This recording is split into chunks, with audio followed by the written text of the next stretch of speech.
नमस्कार। एसपीसी के YouTube channel पर आप सभी का स्वागत है। मेरा नाम है बड़ी और यहाँ पर बीएससी फर्स्ट सेमेस्टर की क्लास जो है वो बखूबी चल रही है। हम लोगों ने अभी तक डिफरेंशियल कैलकुलस को शुरू किया है। जैसा कि मैं बार बार आपको बताता हूँ, इस डिफरेंशियल कैलकुलस के टॉपिक में हम लोग देखा जाए तो क्या क्या कौन सी यूनिट शुरू किए हैं, तो हम लोगों ने इन्फिनाइट सीरीज शुरू किया है। आज हो सकता है इन्फिनाइट सीरीज की लास्ट क्लास हो। अभी तक हम लोगों ने इन्फिनाइट सीरीज में क्वेश्चन लगाना सीख लिया था, कई टेस्ट पढ़ चुके थे, एनाटॉम test, comparison test, Cauchy root test, ratio test, higher ratio test, logarithmic test, higher logarithmic test, इतने सारे टॉपिक हम लोगों ने कंप्लीट कर दिया है। ऊपर आई बटन दिख रहा होगा, इस आई बटन के सामने आपको लिंक दे दिया जाएगा और सारे वीडियो का, जिसे आप देख लें। अगर आपने लेक्चर 6 को डायरेक्ट शुरुआत किया है तो कृपया करके आप शुरू से लेक्चर को देखें, तो आपको बहुत बेहतरीन समझ में आएगा। चलिए आज का टॉपिक शुरू करते हैं, जिसका नाम है कॉची कंडेंसेशन टेस्ट। क्या नाम है? Cauchy condensation test. अभी तक हम लोग जितने भी टेस्ट पढ़े हैं, मैंने ये भी बोला है कि अगर आप लोग अगर वीडियो पे कमेंट करते हैं तो इन सारे टेस्टों की प्रूविंग भी कराई जाएगी। बहुत ही बेहतरीन प्रूविंग है जिसको यहाँ पे कराया जाएगा और आपको बहुत ही अच्छे से समझ में आएगा। चलिए, तो बिना किसी बात के, बकवास के, हम लोग शुरू करते हैं कॉची कंडेंसेशन टेस्ट। तो चलते हैं। कॉची कंडेंसेशन टेस्ट कहता क्या है, थोड़ा ध्यान से देखा जाए, इसको देखा जाए तो देखिए, ये हमारा Cauchy condensation test. Cauchy condensation test करता है, इसका स्टेटमेंट क्या है देखिए। अगर एफ भी कोई फंक्शन है, अगर एफ कोई फंक्शन है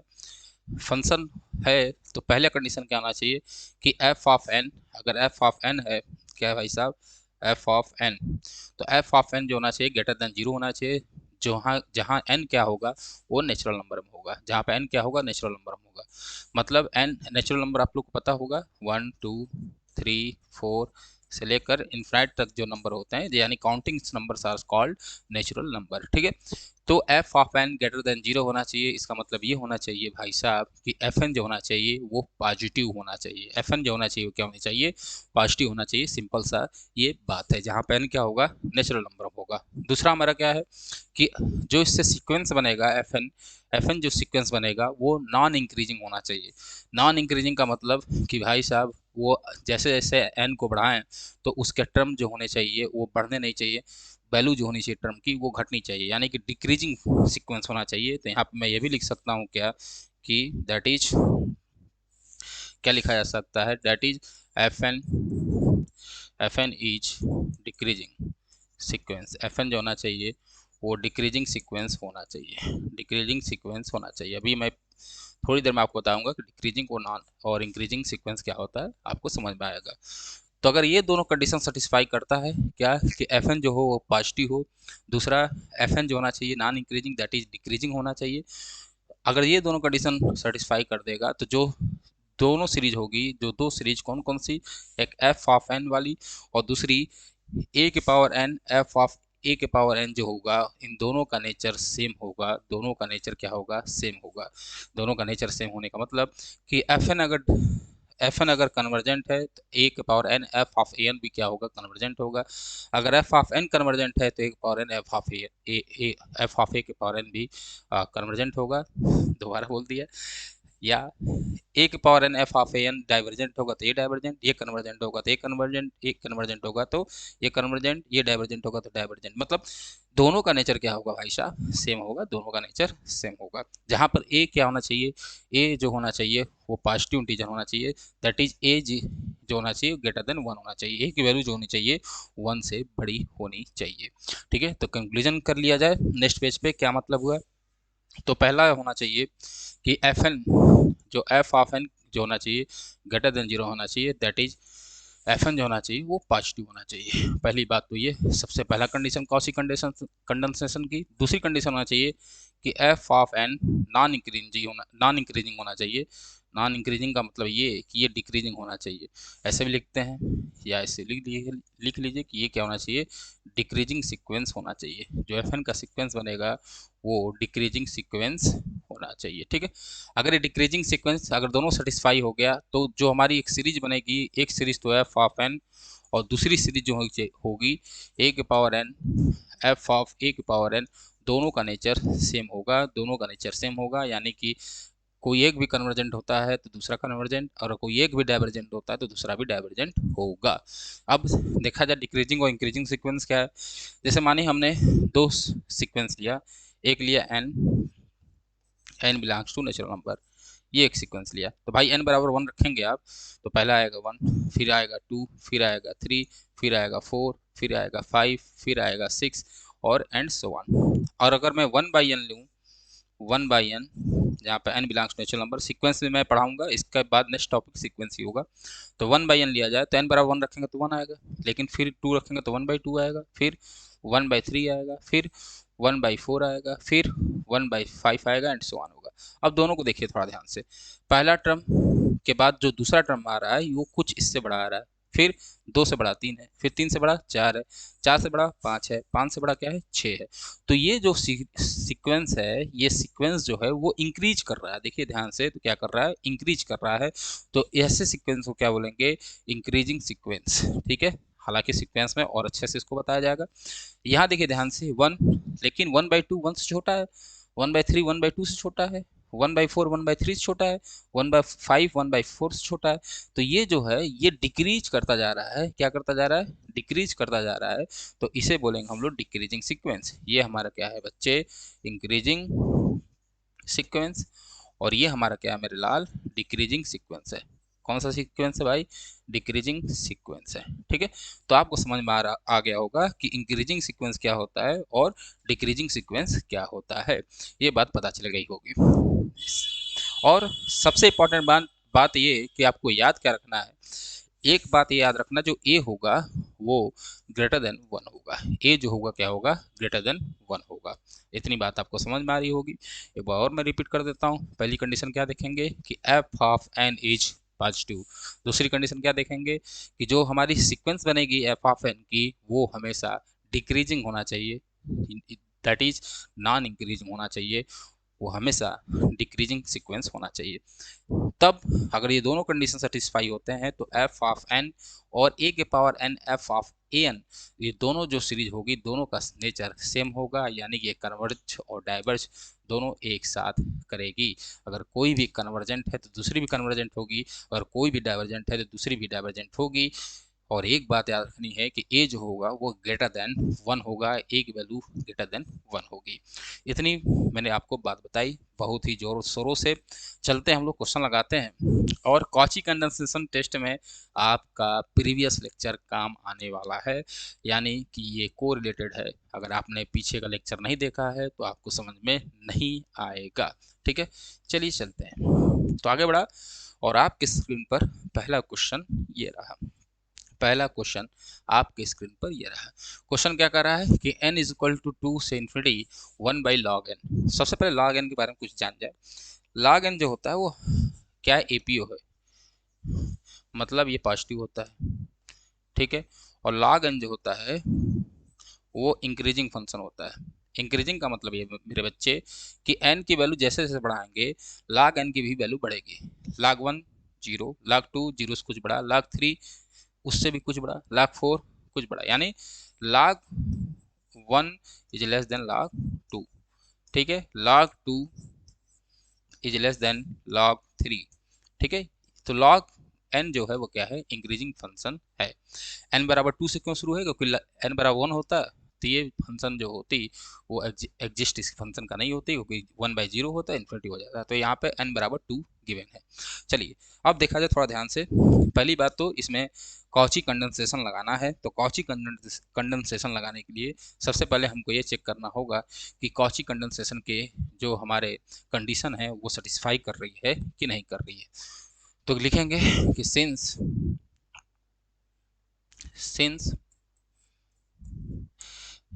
given that since एक मिनट, तो since given that क्या गिवन है कि f ऑफ n बराबर 1/log n, f of n बराबर 1/log n। तो आपको पता है कि log n जो है वो नेचुरल नंबर के लिए क्या होगा, पॉजिटिव होगा। देखिए भाई log 1 log 2 सबकी वैल्यू क्या होगी, पॉजिटिव होगी। पहली कंडीशन जो है मैं रेड पेन से लिख दूं कि first condition f of n is greater than 0। Because क्यों ग्रेटर देन 0 होगा, क्योंकि 1 log n जो होगा, because log n greater than 0। log n क्या होता है, ग्रेटर देन 0 हमेशा होता है जब n नेचुरल नंबर होगा, that is 1 by log n भी जो होगा वो ग्रेटर देन 0 होगा। तो पहली कंडीशन क्या है कि f n greater than 0, yes log n जो होगा 1 बाई लॉग एन अगर बड़ा है तो 1 बाई लॉग एन भी जो होगा वो पॉजिटिव होगा। अगर ये पॉजिटिव तो ये भी पॉजिटिव होगा। तो 1 बाई लॉग एन जो है वो क्या होगा, पॉजिटिव होगा। आपको इतनी बातें पता होंगी। दूसरी बात देखा जाए, दूसरी बात क्या है कि जो एफ एन है यानी एफ एन बराबर 1 by log n, f n बराबर 1 बाई लॉग एन, ये कैसा सीक्वेंस है। तो जो हमारा ये सीक्वेंस है, इसको सीक्वेंस थोड़ा बना लें, एक मिनट। तो f of n, n belongs to natural number 1 by log n is decreasing sequence. ये क्या है, डिक्रीजिंग सीक्वेंस होगा। कैसे डिक्रीजिंग सीक्वेंस होगा, कैसे होगा, देखिए भाई ध्यान से। log n अभी मैंने बताया कि log n जो है वो इंक्रीजिंग सीक्वेंस है, ठीक है। log n क्या है, इंक्रीजिंग है। तो सिंपल सी बात है, जब इसका उल्टा करेंगे तो 1 बाई log n होगा इंक्रीजिंग सीक्वेंस। कैसे भाई, n जो होता है मैंने बताया इंक्रीजिंग है, तो 1 बाई n क्या होता है भाई साहब, डिक्रीजिंग होता है। कैसे होता है, और एग्जाम्पल देख लीजिए ध्यान से। जैसे 1 है, 2 है और 3 है, तो सिंपल सी बात है कि 1 और 1/2 और 1/3, ठीक। 1 से बड़ा 2 है, 2 से बड़ा 3 होगा, ठीक है। लेकिन जब इसको उल्टा करेंगे, रेसिप्रोकल लेंगे, तो यही चीज पलट जाएगी कि 1/3 से बड़ा कौन है, 1/2 है, 1/2 से बड़ा क्या है, 1 है। यानी साफ साफ देखिए, यहाँ से इधर जब जाएंगे तो ये जो है डिक्रीज करेगा, और यहाँ से इधर जाएंगे तो ये इंक्रीज कर रहा है। यानी अगर कोई n जो है इंक्रीजिंग है तो 1/n जो होगा वो डिक्रीजिंग होगा, जब क्या हो, n पॉजिटिव हो। ये बात याद रखना है, जब पॉजिटिव होगा तभी ये काम होगा, ठीक है। ये पॉजिटिव पॉजिटिव के लिए है। तो सिंपल सी बात है, क्या होगा कि 1 बाई लॉग एन जो होगा वो डिक्रीजिंग सीक्वेंस होगा, ठीक है। कौन सा सीक्वेंस होगा, डिक्रीजिंग सीक्वेंस होगा। ये बात आपको पता चल जाए। तो जैसे ही हो गई तो लिखोगे देयर फोर, क्या लिखेंगे भाई साहब, therefore f of n satisfied all condition of all condition, इससे देखिए कंडीशन शॉर्ट फॉर्म में लिख रहा हूँ मैं, समझ लीजिएगा आप। All condition of CCT, CCT का मतलब Cauchy condensation test, Cauchy condensation test. अगर ये कंडीशन सेटिस्फाई हो गया तो कॉची कंडेंसेशन क्या कहता है कि then f of n and sigma एक पावर एन, एफ ऑफ एक power n both have both have same nature, दोनों का जो नेचर होगा वो सेम होगा। बोथ हैव सेम नेचर, जहाँ पर वेयर, जहाँ पर ए जो होता है वो ग्रेटर देन 1 होगा, जहाँ पर ए जो होगा ग्रेटर देन 1 होगा। तो अब देखिए थोड़ा ध्यान से, तो हमारे पास जो एफ एन है, हमारे पास जो एफ एन है वो कितना है, 1 बाई लॉग एन है। तो आपसे अगर कहा जाए कि आप वैल्यू निकालिए किसकी, एफ ऑफ ए के पावर एन की, तो आप भाई फंक्शन में क्या करते थे कि जहाँ एन है वहीं पे ए के पावर एन रख दीजिए। तो इसकी वैल्यू होगी 1 बाई लॉग ए के पावर एन होगा। लॉग की प्रॉपर्टी जब लगाएंगे तो यहाँ हो जाएगा 1 बाई एन लॉग ए, ये होगा। आप कहेंगे बिल्कुल सही होगा। और अगर ए एन का मल्टीप्लाई कर दें, ए एन का मल्टीप्लाई कर दिया जाए तो क्या होगा, तो होगा ए एन अपॉन एन, और यहाँ हो जाएगा लॉग ए, लॉग ए, ठीक है। तो ये जो सीरीज होगी और ये जो सीरीज होगी, इसको मैं मान लूँ 1 और इसको मान लिया जाए 2। ये जो दोनों सीरीज होगा, ये जो दोनों सीरीज होगा, दोनों सीरीज जो होंगे सेम नेचर होंगे, यानी कि कन्वर्जेंट हो सकते हैं तो दोनों कन्वर्जेंट होंगे, डाइवर्जेंट होंगे तो दोनों डाइवर्जेंट होंगे। तो अब देखिए थोड़ा ध्यान से हम लोग चेक करा जाए। यहाँ पे ए है, सॉरी लॉग ए, भाई कहाँ से गलती से लिख दिया, तो यहाँ हो जाएगा लॉग ए, यहाँ ए है ना, एन आगे आएगा तो लॉग ए, ठीक है, ये हुआ। तो अब हम क्या करेंगे, इस सीरीज को लगाएंगे। इस सीरीज में देखेंगे कि ध्यान से कि ये सीरीज क्या है, कन्वर्जेंट है, डाइवर्जेंट है। और ऐसे क्वेश्चनों को सॉल्व करने के लिए आपको पहले बता दिया गया है कि कैसे सॉल्व करते हैं। अब थोड़ा ध्यान से देखिए यहाँ पे आप देखिए कि जो sigma a n f of a के पावर एन की वैल्यू आई है, उसमें क्या कांस्टेंट है, तो आप कहेंगे सर लॉग ए कांस्टेंट है। लॉग ए कांस्टेंट है तो कांस्टेंट तो कोई इफेक्ट डालेगा नहीं, इफेक्ट डालेगा ए के पावर एन अपॉन एन। तो आप क्या करिए, या तो ऐसे चेक कर लीजिए या पूरा लेकर चेक करेंगे तब भी लगेगा, ठीक है, जैसे मन वैसे लगाइए।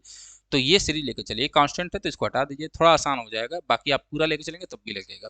तो ये एक सीरीज बनी, इसको चेक करेंगे। तो हमने एक सीरीज बना लिया कि लेट यू एन बराबर ए के पावर एन अपॉन एन। अब इसको चेक करेंगे कि कन्वर्ज है कि डाइवर्ज है, डाइवर्जेंट है। तो भाई रेशियो टेस्ट लगा लीजिए, यू एन ये होगा तो then u n upon u n plus one क्या होगा, ये सब पढ़ा दिया गया है, ए के power n plus one upon n plus one. जहाँ एन है वहाँ पर एन प्लस वन रख देंगे। इसको मान लिया इक्वेशन नंबर 3, इसको मान लिया इक्वेशन नंबर 4। तो then for ratio test,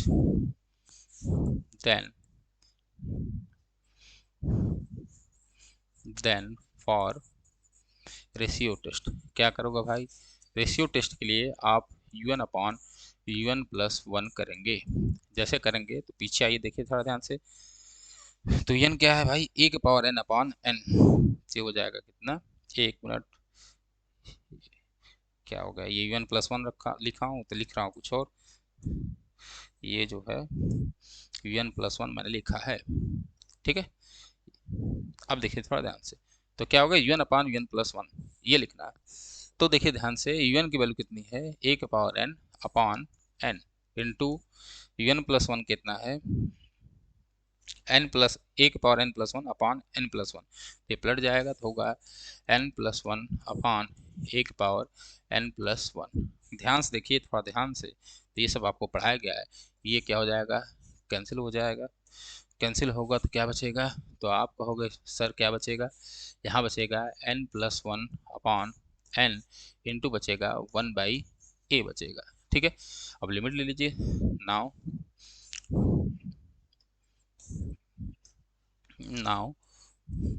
limit n tends to infinity u n upon u n plus one, ठीक है।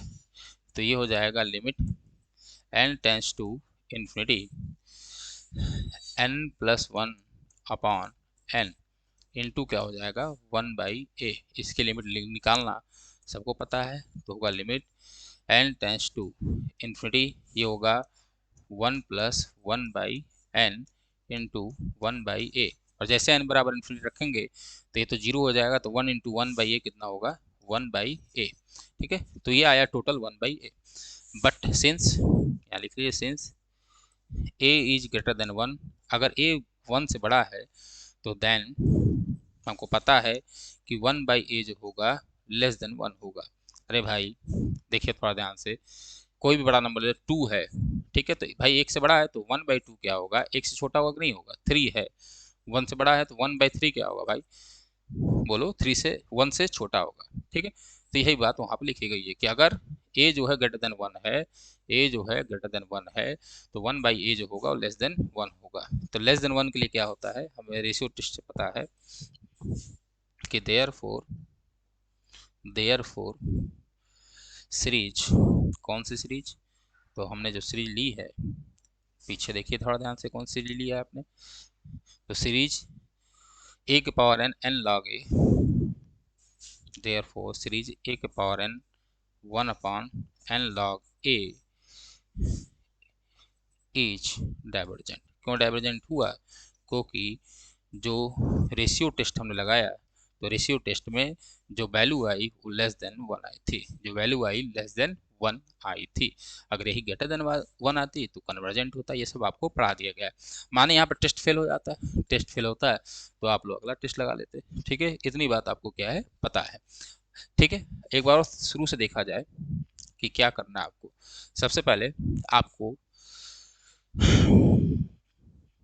कहाँ गए ये, सबसे पहले आपको क्या करना है कि जो हमारी सीरीज है एफ एन लिख लेना है। कॉची कंडेंसेशन को देखना है कि सेटिस्फाई कर रही कि नहीं। दो कंडीशन है, कंडीशन 1 कि एफ एन ग्रेटर देन 0, दूसरी कंडीशन कि जो इससे सीक्वेंस बनेगा एफ एन का वो डिक्रीजिंग सीक्वेंस होना चाहिए। अगर डिक्रीजिंग सीक्वेंस हो गया, दोनों सेटिस्फाई कर गया, तो आपको क्या करना है, ये कहना है कि जो एफ एन होगा और एक power n f of n जो होगा दोनों का सेम नेचर होगा। सेम नेचर का मतलब फिर वही बार बार कि अगर कन्वर्जेंट होगी तो दोनों कन्वर्जेंट होगी, डाइवर्जेंट होगी तो दोनों डाइवर्जेंट होगी। जहाँ पर ए क्या होगा, ये बहुत इंपॉर्टेंट है कि ए जो होगा क्या होगा, ग्रेटर देन 1 होगा। ए जो होगा ग्रेटर देन 1 होगा। तो आप एफ ऑफ एन लिखे, फिर एफ ऑफ ए की पावर एन लिखा, ध्यान से लगाया, फिर यहाँ पर आपने देखा कि इसके इस सीरीज को हम चेक कर लें कि ये कन्वर्जेंट है कि डाइवर्जेंट है। तो उसके लिए आपने क्या किया, रेशियो टेस्ट लगाया। जैसे रेशियो टेस्ट लगाया आपने तो आगे वैल्यू 1 बाई ए जो है ग्रेटर देन 1 है तो 1 बाई ए क्या होगा, लेस देन 1 होगा। और हम रेशियो टेस्ट पढ़ चुके हैं कि अगर लेस देन 1 होता है तो सीरीज क्या होती है, डाइवर्जेंट होती है। ठीक है, आशा करते हैं आपको पूरी बातें जो है अच्छे से समझ में आई होंगी। चलिए नेक्स्ट क्वेश्चन देखते हैं। नेक्स्ट क्वेश्चन हमारा कह रहा है कि 1/log n के पावर p, और इसको क्या करना है, हमको सॉल्व करना है। तो फिर वही बात, सबसे पहले देखिए कि कॉची कंडेंसेशन टेस्ट के दोनों कंडीशन को सेटिस्फाई कर रहा है कि नहीं कर रहा है। तो सबसे पहले कि जो एफ एन है, एफ एन बराबर क्या होगा, 1/log n के पावर p ये होगा। तो फर्स्ट पहला भाई ये भी 1/log n है, तो भाई 1/log n है तो एफ एन जो होगा ग्रेटर देन 0 होगा। ये बात पता है क्योंकि p जो है ग्रेटर देन 0 है, p जो है 0 से बड़ा है। अगर यही p 0 से छोटा होता तो log n के पावर माइनस में आता है, और जब माइनस में आता है तो ऊपर चला जाता है। थोड़ा बात को समझना है, क्यों ग्रेटर देन 0 है। अगर p लेस देन 0 होता है तो log n के पावर कुछ नेगेटिव आता है, -2 -3 -4, तो ये ऊपर चला जाता है, तो ये हो जाता log n का स्क्वायर। और जैसे ये होता है तो भाई साहब ये एक कंडीशन कॉची कंडेंसेशन टेस्ट का फेल कर देता है, कौन सी, कि इंक्रीजिंग वाली और डिक्रीजिंग वाली। तो ये इंक्रीजिंग फंक्शन हो जाता है, डिक्रीजिंग फंक्शन नहीं होता। इसलिए आपको यहाँ पर p less than 0 already given है, ये भी बात मैंने बता दी। ठीक है, हर एक बात आपको बताई जाएगी। अब देखिए थोड़ा ध्यान से, तो पहला कंडीशन क्या कि f of n greater than 0, yes, जहाँ पर फॉर एवरी एन जो होगा वो कहाँ बिलोंग करेगा, नेचुरल नंबर करेगा। तो एफ एन जो है साफ साफ दिख रहा है कि 1/log n के पावर p जो होगा वो क्या होगा, पॉजिटिव होगा, क्योंकि log n जो होता है हमेशा क्या होता है, पॉजिटिव होता है। ठीक है, दूसरा जो सीक्वेंस बनेगा f of n belongs to natural number, ठीक है, इज इक्वल टू क्या बनेगा, सीक्वेंस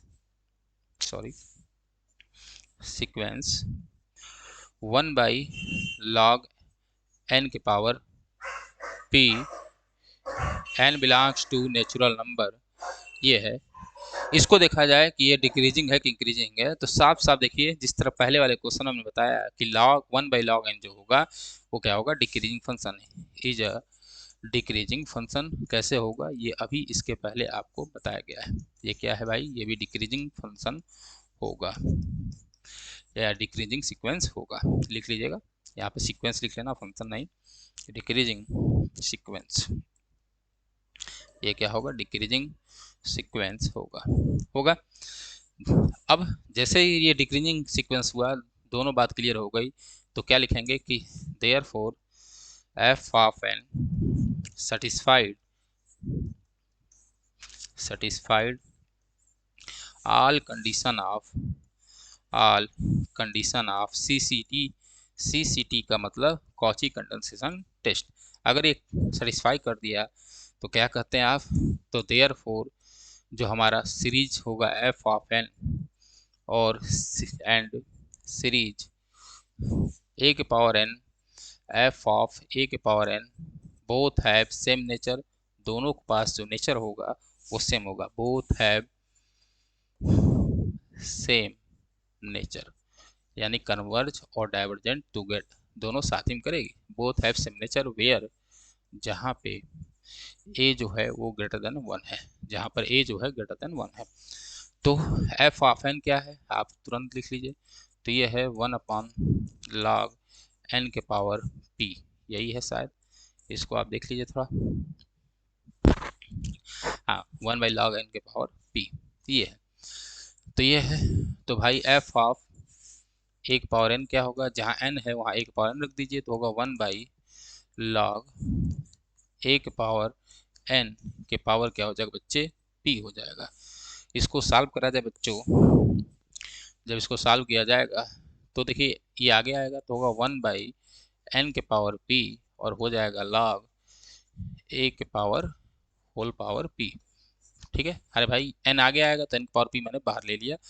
ठीक है, तो क्या हो जाएगा, log a के पावर p हो जाएगा। इतनी बातें आपको कोई दिक्कत नहीं सर, कोई दिक्कत होने वाली नहीं है। अब आगे जरा बढ़िए, जब आगे बढ़ेंगे तो हमें क्या करना है, a के power n f of an, तो यहाँ a के पावर n का मल्टीप्लाई कर दीजिए। तो जब मल्टीप्लाई करेंगे तो होगा n के पावर p और यहाँ हो जाएगा 1/log a के पावर p, ये हो जाएगा। यहाँ तक कोई दिक्कत नहीं है। तो अभी एक सीरीज बना लीजिए। तो सीरीज ये हो गई पहली, फर्स्ट, ये हो गया सीरीज फर्स्ट, और ये जो सीरीज हो गया वो हो गया सेकंड। अब ये जो दोनों सीरीज है वो साथ ही में कन्वर्जेंट होगी और साथ ही में क्या होगा, डाइवर्जेंट होगा। तो इससे अच्छा है कि हम इसी सीरीज को देख लें। ठीक है, अब इस सीरीज को देखने के लिए सबसे पहले यहाँ भी देख लीजिए कि यहाँ पे ये जो है कांस्टेंट टर्म है, तो कांस्टेंट टर्म कोई भी इफेक्ट नहीं डालेगी। तो हम केवल इस टर्म को चेक कर लें कि ये कन्वर्जेंट है कि डाइवर्जेंट है। तो हमने क्या किया है कि लेट un बराबर ए के पावर n, n के पावर p, ये हमने बनाया। तो रेशियो टेस्ट लगाइए। रेशियो टेस्ट लगाने के लिए आपको un+1 लिखना पड़ेगा। तो जहाँ ए n है वहाँ पर n+1 रख दीजिए, तो होगा n+1 के पावर p। इसको मान लीजिए इक्वेशन नंबर थर्ड, और ये हमारा इक्वेशन क्या है, फोर्थ। तो फ्रॉम 3 and 4, फ्रॉम 3 and 4 हमारा un+1 क्या होगा,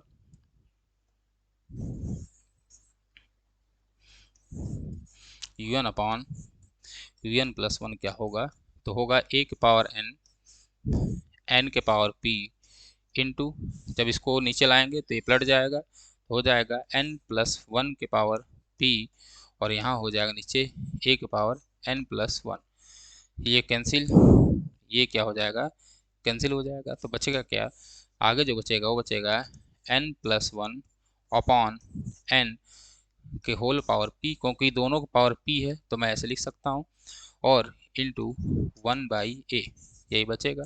अब लिमिट ले लीजिए, तो देयर फोर लिमिट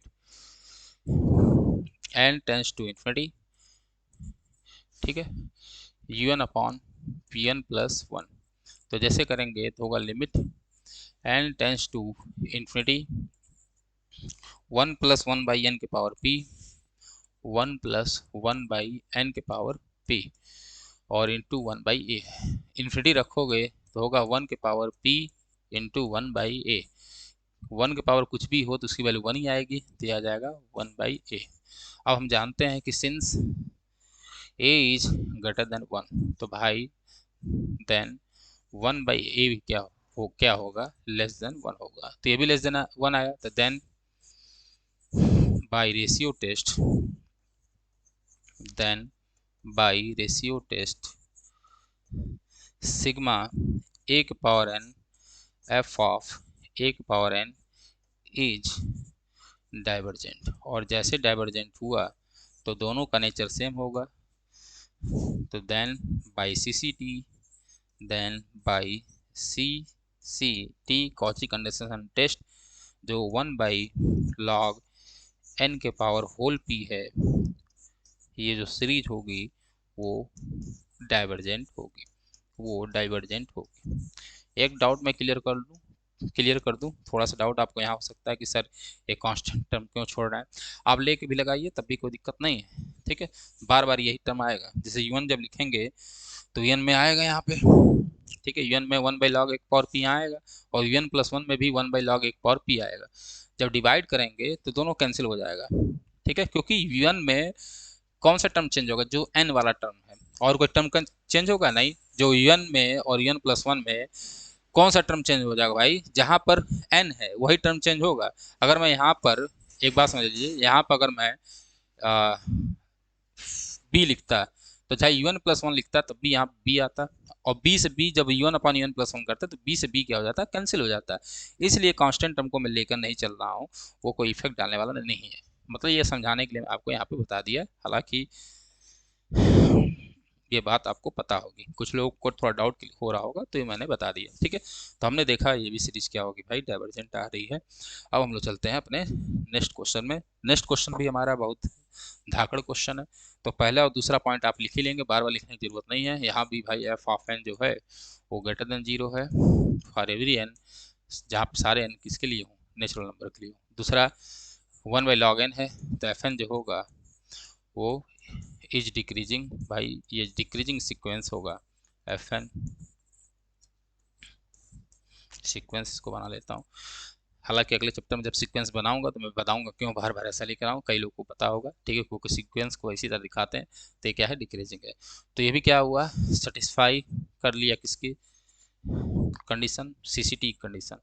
तो 1/n log n, ये जो है सीरीज वो सेटिस्फाई कर रही है, सेटिस्फाइड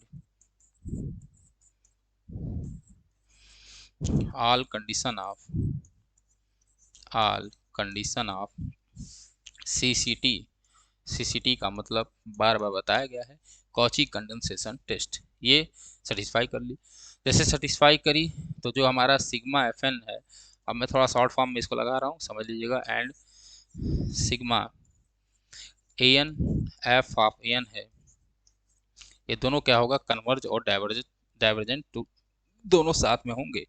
इज आइदर कन्वर्जेंट, या लिख लीजिए have, both have same nature, both have, दोनों का जो नेचर होगा, बोथ हैव सेम नेचर, दोनों का नेचर क्या होगा, सेम होगा, both have same nature. Next page पे हमको दिया है कि एफ ऑफ एन बराबर 1/n log n, ये दिया है, देख लीजिए भाई, ये दिया है 1/n log n, ठीक है।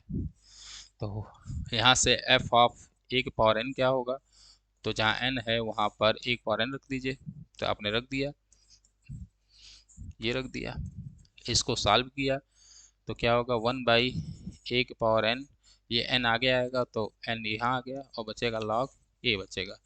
फिर आपको क्या लिखना होगा, 1/n into F of 1/n, ये लिखा, तो ये होगा 1/n upon n 1/n log a, ये होगा।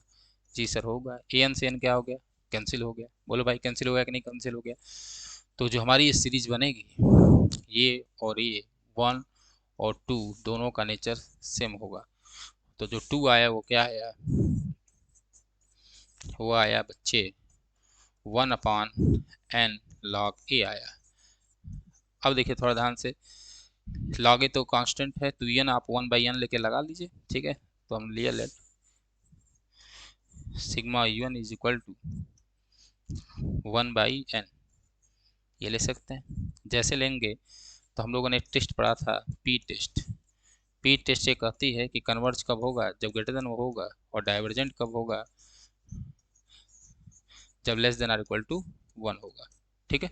तो सिंपल सी बात है, आपको दिख रहा है कि क्या होगा, डाइवर्जेंट होगा, क्या होगा, डाइवर्जेंट होगा पी टेस्ट से। देयरफॉर, ये भी क्वेश्चन लग गया, therefore 1/n F of 1/n is divergent, ये भी जो होगा वो क्या होगा, डाइवर्जेंट होगा, ये भी क्या होगा भाई साहब, डाइवर्जेंट होगा। इतनी बात आपको बताई गई है, आशा कर रहे हैं कि आपको सारी बातें समझ में आ रही होंगी। चलिए नेक्स्ट पेज पे चलते हैं और नया क्वेश्चन देखते हैं। नया क्वेश्चन भी ऐसे ही है। एग्जाम में कैसे लगाना है भाई, थोड़ा सा लिख के लगाना है यहाँ पर मैं, क्योंकि एक दो क्वेश्चन लिख के बताता हूँ, उसके बाद डायरेक्ट बता दूँ कैसे लगेगा। एग्जाम में आप बाकायदा आपको लिखने का तरीका बता दिया गया है, उस तरह लिख के लगाएंगे। तो एक बार इसको भी देख लिए कि since given that f of n बराबर 1/n² log n। ठीक है, ये है। तो पहला फर्स्ट कि एफ ऑफ एन जो होगा वो ग्रेटर देन 0 होगा, जी सर होगा। सारे एन जहाँ कहाँ के होंगे भाई, नेचुरल नंबर होंगे। दूसरा जो हमारा सीक्वेंस बनेगा f of n, n belongs to natural number, तो वो क्या होगा, इज डिक्रीजिंग सीक्वेंस। कैसे डिक्रीजिंग होगा, पहले क्वेश्चन बताया गया, क्योंकि भाई यहाँ पे भी 1/n² log n है। ठीक है, तो ये भी क्या होगा भाई, डिक्रीज ही करेगा। ठीक है, एन की वैल्यू जितनी नीचे बढ़ती जाएगी उतना ही ये डिक्रीज करता हुआ चला जाएगा, क्योंकि एन की वैल्यू बढ़ती ही रहेगी। क्योंकि एन कहाँ है, नेचुरल नंबर में है। एक रखेंगे, दो रखेंगे, तीन रखेंगे, तो ये बड़ा होता जाएगा अगला टर्म, और इससे नीचे जितना बड़ा होगा तो भाई ये डिक्रीज होता हुआ चला जाएगा, ऊपर जितना बड़ा होगा इंक्रीज होता हुआ चला जाएगा। सिंपल सी बात है, तो ये बड़ा होता अगला टर्म चला जाएगा। तो क्या होगा, एफ एन जो होगा इज डिक्रीजिंग सीक्वेंस, ये क्या होगा, डिक्रीजिंग सीक्वेंस होगा। अब डिक्रीजिंग सीक्वेंस होगा तो क्या हुआ, देयरफॉर कि f of n satisfied all condition of CCT, मतलब कॉची कंडेंसेशन टेस्ट। ठीक है, तो इसका मतलब होता क्या है, तब जो sigma f of n and sigma series a n f of a n both have same nature, दोनों का जो नेचर होगा, बोथ हैव, दोनों का जो नेचर होगा वो सेम होगा, बोथ हैव सेम नेचर, दोनों का नेचर क्या होगा बच्चे, सेम होगा। तो एफ ऑफ एन बराबर क्या दिया है, देखिए थोड़ा ध्यान से, 1/n² log n। तो एफ ऑफ एन बराबर दिया है 1/n² log n। अगर ये है तो इसको 1 मान लीजिए, सीरीज बना लीजिए। तो एफ ऑफ एक पावर एन क्या होगा, तो आप कहोगे प्यारे बच्चों क्या होगा, तो होगा 1/n की जगह एन रखेंगे, तो ए के पावर एन, ए के पावर एन होल स्क्वायर, और इंटू होगा लॉग ए के पावर एन, ये होगा। यहाँ से इसको एन आगे लेते आइए तो होगा 1/n ए के पावर 2n। ठीक है, लिख सकते हैं जी सर, लॉग क्या होगा, ए होगा। इसके बाद भाई ए एन का मल्टीप्लाई करते हैं, तो ये कितना आएगा, तो ये कहेंगे सर ये आएगा ए के power n upon n a के पावर 2n इंटू लॉग ए।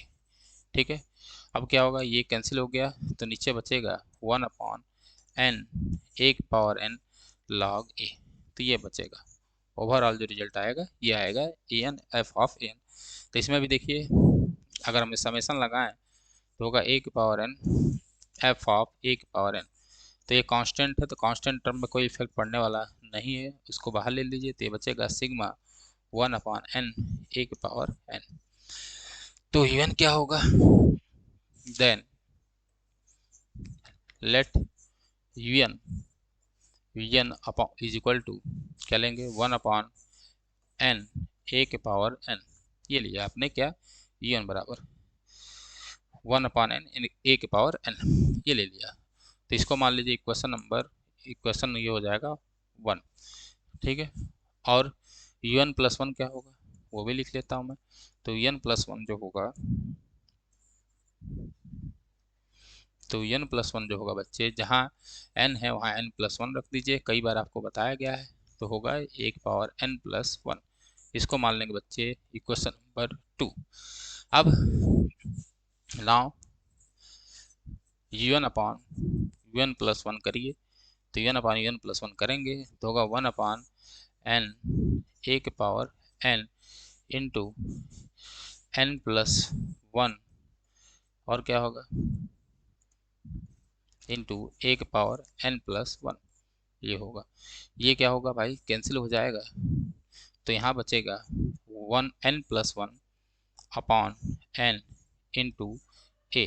लिमिट ले लीजिए, तो limit n tends to infinity un upon un plus one, ये जैसे करेंगे मेरे बच्चे तो होगा limit n tends to infinity, यहाँ होगा, इसको कैसे लिख सकते हो ये तो पता ही है, n से n कैंसिल तो होगा one plus one by n. हालांकि इसकी लिमिट लिखना मैंने बता दिया है, जैसे करेंगे तो ये आएगा ए। अब हम जानते हैं कि since a is greater than one, a होता है वन से बड़ा, therefore by ratio test, किस टेस्ट से, रेशियो टेस्ट से, जो हमारी गिवन सीरीज होगी, सीरीज कौन सी सीरीज, सिग्मा एक पावर एन एफ ऑफ एक पावर एन इज कन्वर्जेंट। क्या होगा, देखो ये पहली सीरीज आई जो कि कन्वर्जेंट आई, इज कन्वर्जेंट, ठीक है, ये क्या होगा, कन्वर्जेंट होगा। Then by C C T से जो हमारा एफ ऑफ एन है, यानी क्या है, sigma one upon n log n, n square log n है क्या, हाँ देख लिया जाए, क्या है series n square log n is, क्या होगा, कन्वर्जेंट होगा, कन्वर्जेंट होगा, ठीक है। तो ये हम लोगों ने क्या कर लिया, इसको कंप्लीट कर लिया, ठीक है, बहुत अच्छे से क्या कर लिया सर, कंप्लीट कर लिया। आशा करते हैं आप सभी को सारी बातें समझ में आई होगी। आज जो हमारा था इनफाइनाइट सीरीज का लास्ट लेक्चर था, ठीक है। मैं बार बार कह रहा हूँ कि अगर आप कहेंगे, आप कमेंट करेंगे तो इस पर और सारे क्वेश्चन मैं लेकर आऊँगा, इसको लगवा दूंगा, ठीक है। जितने भी टेस्ट हैं इसकी प्रूविंग भी करा दी जाएगी, ठीक, लेकिन आपके कहने पर। इसी तरह हमारा सपोर्ट करते रहिए। फिर हम लोग कल मिलते हैं, कल हमारा नेक्स्ट टॉपिक होगा सीक्वेंस, जिसको हम लोग बहुत ही अच्छे से इसको पढ़ा जाएगा, ठीक है। चलिए इसी तरह पढ़ते रहिए, तब तक के लिए जय हिंद जय भारत।